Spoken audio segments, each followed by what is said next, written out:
सुरू झालेला आहे। मुख्यमंत्री ओमर अब्दुल्ला यांनी आज छावण्यांना भेटी दिलेल्या आहेत। जम्मूमध्ये खास करून पाकिस्तानकडनं जे आहे ते जम्मूला लक्ष करण्यात येत आहे। जम्मूच्या अनेक भागांमध्ये मग पुंछ असेल, राजौरी असेल, अनेक सेक्टरमध्ये गोळीबार करण्यात येतोय। त्यामुळे तिथल्या नागरिक वस्त्यांमधली जे काही नागरिक आहेत त्यांना एका विशिष्ट संरक्षण जिथे मिळेल त्यांना सुरक्षित ठिकाणी हलवण्यात आलेलं आहे आणि त्याच ठिकाणी आता मुख्यमंत्री अब्दुल्लांनी या मदत छावण्यांना ज्या आहेत त्या भेटी दिल्याची आता नवीन अपडेटेड बातमी आपण पाहतो आहोत।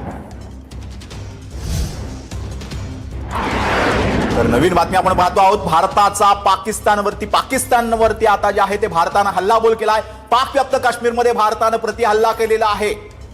सियालकोट, जलालपूर भारताने पाकिस्तानवरती प्रतिहल्ला करायला सुरुवात झाली आहे। आताची ही ताजी दृश्य आपण पाहतो आहोत, ज्या पद्धतीने पाकिस्तानने भारताला हल्ला करण्याचा भारतावर प्रयत्न केलेला होता। जवळपास रात्री 9 ते 12च्या दरम्यान पाकिस्तानने आपले ड्रोन जे आहेत ते भारतात पाठवलेले होते। त्यानंतर तुर्कीकडनं मिळालेले हे ड्रोन जे आहेत ते पाकिस्तानने पाठवण्याचा प्रयत्न केलेला होता।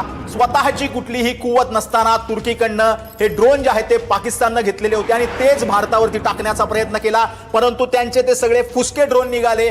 भारताच्या एअर डिफेन्स सिस्टीमने ते संपूर्ण ड्रोन जे आहेत ते उद्ध्वस्त केलेले आहेत। भारतामधल्या 4 राज्यातल्या 26 शहरांवरती हे ड्रोन दागण्याचा प्रयत्न करण्यात आलेला होता आणि तो भारताने परतवला।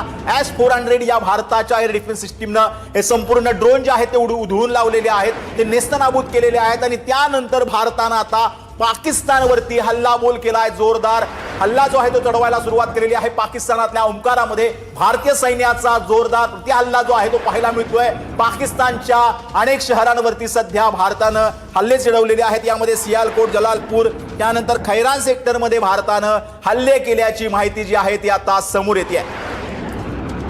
भारतीय लष्कराकडनं आता पाकिस्तानवरती हल्ले जे आहेत ते सुरू करण्यात आलेले आहेत आणि रात्री 9 ते 12 वाजेपर्यंत पाकिस्तान लष्कराकडनं भारतीय हद्दीमध्ये येऊन हवाई हल्ले जे आहेत ते करण्यात आलेले होते आणि ड्रोनद्वारे हल्ले जे आहेत ते पाकिस्तानकडनं करण्यात आलेले होते आणि त्याला प्रत्युत्तर म्हणून भारतीय लष्कराकडनं आता पाकिस्तानमध्ये ड्रोनद्वारे जे आहेत ते हल्ले होताना सध्या पाहायला मिळत आहेत।